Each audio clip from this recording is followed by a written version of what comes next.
ऑफिसचे पैसे वाचवतोय मी seriously sense. Sorry sorry जरा वैतागलो एकदम. तुम्ही सांगा ना काय करू मी. तिकडे करोडोंचा डील हँडल करणारा मी, इथे मला हे साधं घरचा हिशोब हँडल करता येत नाहीये. काय चाललंय, कसं कसं मॅनेज करणार आहे. हार्डली 4-5 हजार रुपये असतील माझ्या वॉलेटमध्ये आता. एवढ्या पैशात कसं होणार आहे काय माहिती.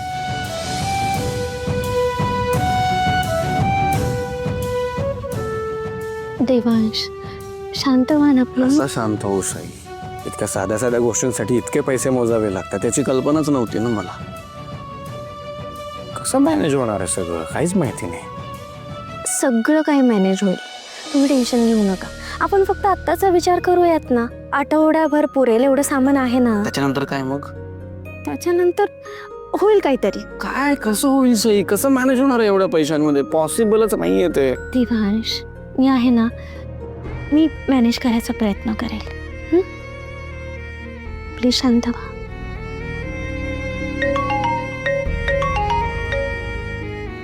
एक मिनिट.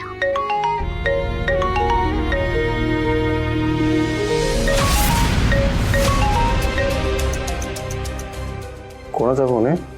आईचा फोन आहे. मग घ्या ना, काय प्रॉब्लेम आहे. सकाळपासून 4-5 वेळा येऊन गेले देवांश, पण उचलून काय सांगू. तिला कळलं असणार आहे आपण घर सोडून आलोय ते. एक्झॅक्टली. काळजी वाटत असेल ना त्यांना. प्लीज फोन उचला आणि सांगा त्यांना दॅट यू ओके. ठीक आहे. हा आई बोल. हॅलो साई, अगं फोन का नाही उचलत होतीस. हे बघ अगं, सकाळपासून जीव वर खाली होत होता. फोन उचलायचा ना. असं करतात का कोणी. सॉरी आई, अगं काय बोलू हेच कळत नव्हतं म्हणून नाही उचलला फोन. देवांशराव आहेत का विचार. हा साई, अगं देवांशराव. हो आई आहेत, आम्ही सोबतच होतो. काय ग हे असं अचानक झालं. बरं तुम्ही दोघे ठीक आहात ना. हो आई, पण तू काळजी करू नको. आम्हाला एक छोटंसं घर पण मिळालं राहायला. हां हो का, बरं झालं बाई. तू नको टेन्शन घेऊ. देवांश आहेत ना माझ्या बरोबर.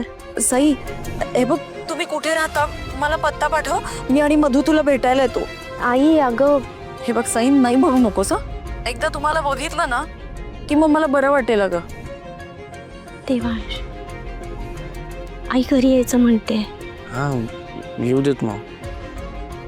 आई ठीक आहे, मी पत्ता पाठवते तुला. हो, आम्ही दोघे येतोच. काही आणू का साई. काही नकोय मला, तुम्ही या फक्त. हां येतोच आम्ही दोघे. बरं ठेवू मी. देवांशराव आहेत तुझे ते. हो आहेत, पत्ता पाठवते म्हणाली. मी तयार होतो. हो निघूया आपण. हो लगेच.